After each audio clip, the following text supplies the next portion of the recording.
Ayun guys, at nakrave tayo sa manok na native. Ayan na, at dinalhan nga pala tayo ng ating lolo galing bukid. Bali dalawa nga pala yan guys. Yung isa pang adobo, yung isa pang tinola. Ayun, shoutout nga pala sa'yo Gerson Payas. Yan na yung request mo na tinola na sariling version natin. Habang yung pinsang kong isa dyan nagagayat ng mga rekado na gagamitin. Ayan na, at hihintayin na lang natin at magagayat na tayo maya maya. Ayan, at naggagayat sila dyan ng sayote, patola, sibuyas, garlic, ayan na, malunggay.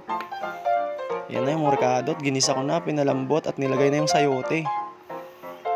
Then susunod natin yung pangalawang gulay natin, yung patula. Ayan, papakuloyin na natin para lumambot. Tapos mamaya maya, lalagay natin yung sili, yung pampausok ng ilong. Ayan na't hinalo na eh. Ayan na't nilagay na yung pampausok ng ilong. Yung tatakpan natin para lumabas yung aroma niya. Ayun, sabay lagay ng malunggay. Tamis!